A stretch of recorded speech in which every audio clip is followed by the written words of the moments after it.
ভজন গাইতে আসছে পশ্চিমবাংলার সুনামধন্য শিল্পী এমডি আবুল কালাম। এমডি আবুল কালাম চলে আসুন, আপনাদের সম্মুখে এমডি আবুল কালাম ভজন পরিবেশন করে শোনাবেন। আশা করি মনোযোগ সহকারে শুনবেন।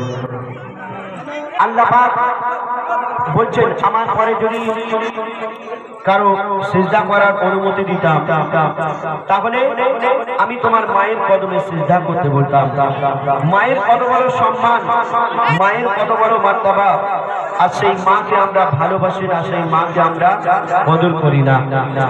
এক শিশু সন্তান আকাশের দিকে দেখছে, চাঁদের দিকে দেখছে, তারার দিকে দেখছে, আর তার মায়ের মুখের দিকে দেখছে।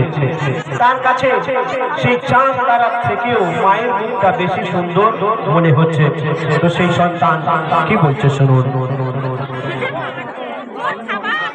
আকাশের চাঁদ তারা দেখে মন ভরে না, আকাশের চাঁদ তারা দেখে মন ভরে না, আকাশের চাঁদ তারা দেখে মন ভরে না।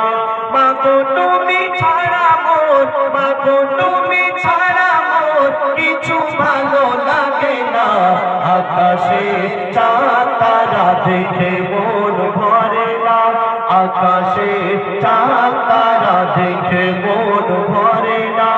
মাগো তুমি ছাড়া মোর, মাগো তুমি ছাড়া মোর কিছু ভালো লাগে না। আকাশের চাঁদ তারা দেখে মন ভরে না, আকাশের চাঁদ তারা দেখে মন ভরে না। রাতের বেলায় আমরা চাঁদ তারাকে দেখতে পাই, কিন্তু দিনের বেলায় আর চাঁদ তারাকে দেখতে পাই না। কিন্তু মায়ের মুখটা দিনেও দেখা যায়, রাতেও দেখা যায়। তো সেই সন্তান কি বলছে শুনুন। দিনের আলোতে চাঁদ তারার আলো ফিকা হয়ে যায়, রাতে দিনে মুখটা তোমার থাকে একই অবস্থায়।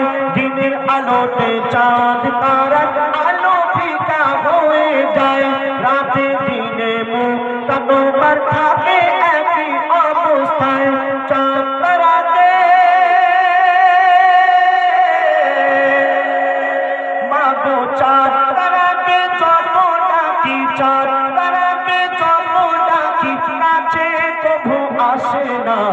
আকাশে চাঁদ তারা দেখে মন ভরে না, আকাশে চাঁদ তারা দেখে মন ভরে না।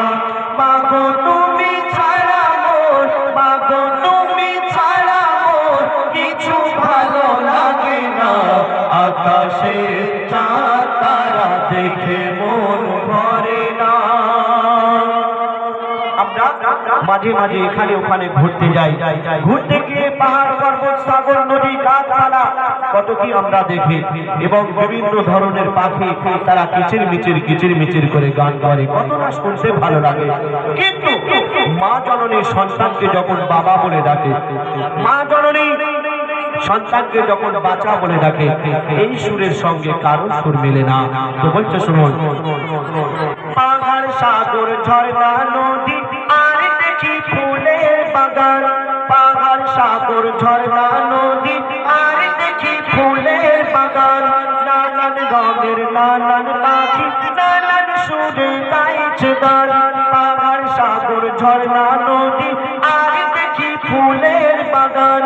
নানান রঙের নানান পাখি নানান সুরে গাইছে গান। ঘুম পাড়ানি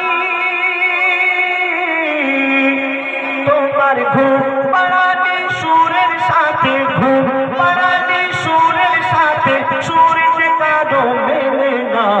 আকাশে চাঁদ তারা দেখে মন ভরে না, আকাশে চাঁদ তারা দেখে মন ভরে না।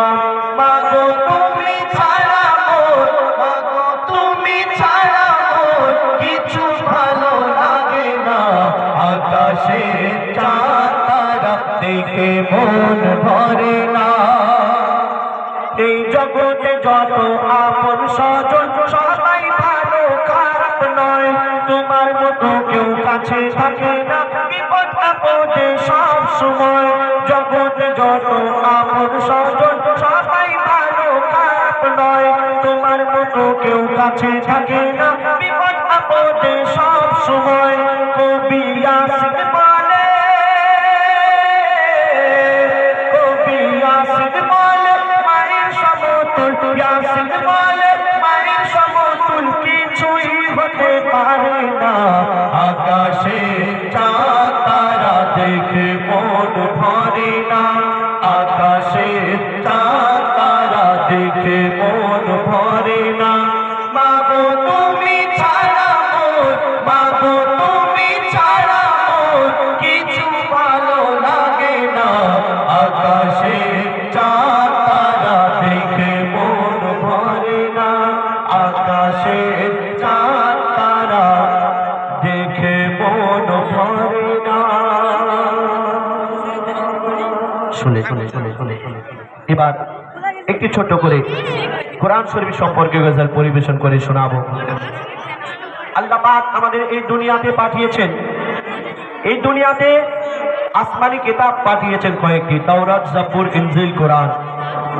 আমরা অনেক বড় ভাগ্যবান, আমরা সেই কোরআনকে পেয়েছি, শ্রেষ্ঠ কিতাবকে পেয়েছি এবং শ্রেষ্ঠ নবীকে পেয়েছি, যে নবীর উম্মত হওয়ার জন্য অন্যান্য নবীরা আল্লাহর কাছে দোয়া করেছিলেন, হে আল্লাহ আমাদের পয়গম্বর না করে, নবী না করে শেষ নবীর উম্মত করে পাঠান। কিন্তু কারো দোয়া কবুল করেননি এক ঈসা আলাইহিস সালাম ছাড়া। কিন্তু আমরা সেই নবীর উম্মত হয়ে এসেছি, যে নবীর উম্মত হওয়ার জন্য অন্যান্য নবীরা আল্লাহর কাছে দোয়া করেছিলেন। শ্রেষ্ঠ নবী পেয়েছি, শ্রেষ্ঠ কিতাব পেয়েছি, আমরা অনেক বড় ভাগ্যবান। কিন্তু সেই কোরআন শরীফ পেয়েও আমরা সেই কোরআন শরীফ পড়ার মতো সময় পাই না।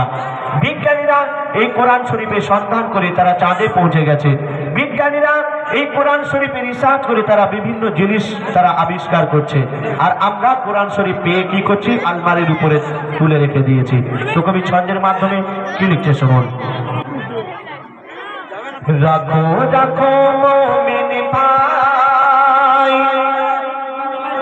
রাখো রাখো মুমিন ভাই, কোরআন বুকেতে বাঁধিয়া অবহেলায় রাখিলে কোরআন দেবে গো বদোয়া গো। রাখো রাখো মুমিন ভাই, রাখো রাখো মুমিন ভাই, কোরআন বুকেতে বাঁধিয়া অবহেলায় রাখিলে কোরআন দেবে গো বদোয়া গো। রাখো রাখো মুমিন ভাই। এই কোরআন শরীফ আল্লাহ পাক সর্বপ্রথম সৃষ্টি করে তিনি লাউহে মাহফুজে রেখে দিয়েছিলেন। তারপরে তিনি চিন্তা ভাবনা করলেন এই কোরআন শরীফ নাজিল করবেন পাহাড়ের উপরে। পাহাড়কে বলল, আল্লাহ পাক তোমার উপরে কোরআন শরীফ নাজিল করা হবে। পাহাড় বলল, হে আল্লাহ আমি এই কোরআন শরীফ নিতে পারবো না, আমি জ্বলে পুড়ে ছারখার হয়ে যাব। আল্লাহ পাক পানিকে বলল, পানি তোমার উপরে এই কোরআন শরীফ নাজিল করা হবে। পানি বলল, আমিও পারবো না। তখন আল্লাহ পাক তিনি সিদ্ধান্ত নিলেন আমার দয়ার রাসূলের উপরে নাজিল করবেন। তো বলছে শুনুন, জিবরিল আমিন কোরআন এনে নবীকে শোনাতো, নবী জীবন প্রতি সূরা সিনাতে রাখিতো। আর 23 বছর ধরে দুনিয়ায় কোরআন নাজিল হলো, 23 বছর ধরে দুনিয়ায় কোরআন নাজিল হলো। 30 পারা কোরআন নবীজি সিনায় গেঁথেছিল গো। কোরআনের প্রতিটি হরফ, কোরআনের প্রতিটি হরফ রাখো অন্তর ভরিয়া, অবহেলায় রাখিলে কোরআন দেবে গো বদোয়া গো। রাখো রাখো মুমিন ভাই, রাখো রাখো মুমিন ভাই, কোরআন বুকেতে বাঁধিয়া অবহেলায় রাখিলে কোরআন দেবে গো বদোয়া গো। রাখো রাখো মুমিন ভাই।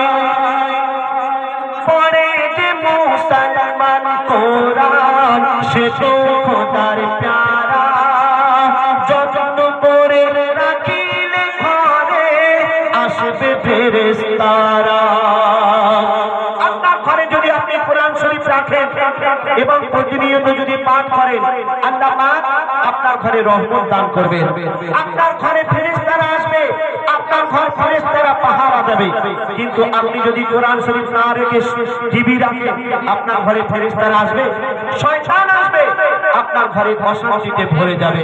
তো বলছে শুনুন, পড়ে যে মুসলমান কোরআন সে তো খোদার প্যারা যত্ন করে রাখিলে ঘরে আসবে ফেরেশতারা। আর হবে জান্নাতের সমান কোরআনের ওসিলায়, আর হবে জান্নাতের সমান কোরআনের ওসিলায়। ৭০,০০০ ফেরেশতা সেই ঘরে পাহারা দেয় গো। পাক সাফ হয়ে কোরআন নাও বুকে তুলিয়া অবহেলায় রাখিলে কোরআন দেবে গো বদোয়া গো। রাখো রাখো মুমিন ভাই, এই কোরআন শরীফ যদি আপনি পড়েন, আল্লাহ পাক এক একটি হরফের পিছনে 10টি করে নেকি দান করবেন। আপনি কোনো অন্য কিতাব পড়লে নেকি হবে? নেকি হবে না। কিন্তু আপনি যদি এই কোরআন শরীফ পড়েন, আল্লাহ পাক এক একটি হরফের পিছনে 10টি করে নেকি দান করবেন। আপনি যদি পড়তে না পারেন, কোনো ব্যক্তি পড়ছে, আপনি মন দিয়ে শুনবেন, আপনিও নেকি পাবেন। আপনি এই কোরআন শরীফে যদি চুমা খান, আপনি নেকি পাবেন। আপনি এই কোরআন শরীফের দিকে যদি তাকিয়ে দেখেন, আপনি নেকি পাবেন। আর আমরা কি করি? এই কোরআন শরীফ কাপড়ে জড়িয়ে আমরা আলমারির উপরে তুলে রেখে দিয়েছি। বলছে শুনুন, কোরআন হলো নেকির পাহাড়, কোরআন হলো নদী, কোরআন হলো নেকির পাহাড়, কোরআন হলো নদী। প্রতি কথায় পাবে নেকি কোরআন পড়ো যদি, কোরআন দেখলে নেকি হবে, কোরআন শুনলে নেকি। কোরআনে যদি চুমা খাও পাবে বহু নেকি গো। নেকির পাহাড় ঘরে ফেলে, নেকির পাহাড় ঘরে ফেলে যাও কোথায় ছুটিয়া অবহেলায় রাখিলে কোরআন দেবে গো বদোয়া গো। রাখো রাখো মুমিন ভাই, রাখো রাখো মুমিন ভাই, কোরআন বুকেতে বাঁধিয়া অবহেলায় রাখিলে কোরআন দেবে গো বদোয়া গো। রাখো রাখো মুমিন ভাই। শেষ কথা শুনবেন, গভীর মনের প্রশ্ন। কি প্রশ্ন? বলছে শুনুন, আমার মন প্রশ্ন করে কোনটা বলো আগে, নামাজ পড়া আগে নাকি কোরআন পড়া আগে? কেন? আপনি যদি নামাজে দাঁড়ান, আল্লাহু আকবার বলে নিয়ত করলেন, আর নিয়ত করে বুকে হাত বেঁধে যদি আপনি দাঁড়িয়ে থাকেন, আপনার নামাজ হবে? হবে না। কেন? এই নামাজের মধ্যে আপনার কোরআন শরীফ পাঠ করতে হবে, তবেই আপনার নামাজ হবে। তো বলছে শুনুন, আমার মন প্রশ্ন করে কোনটা বলো আগে, নামাজ পড়া আগে নাকি কোরআন পড়া আগে? কেন? কোরআন শরীফ এসেছিল নামাজের আগে, কোরআন শরীফ এসেছিল নামাজের আগে। নামাজে জানালে প্রথম কোরআন পড়তে লাগে গো। বলছে কবি মঈদুল ইসলাম, বলছে কবি মঈদুল ইসলাম, চলো কোরআনের পথ ধরিয়া বাঁধিয়া অবহেলায় দাখিল কোরআন দেবে গো বদোয়া গো।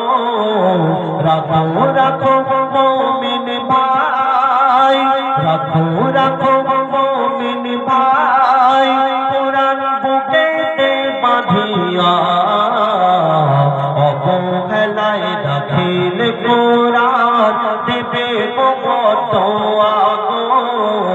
রাখো রাখো মুমিন ভাই, রাখো রাখো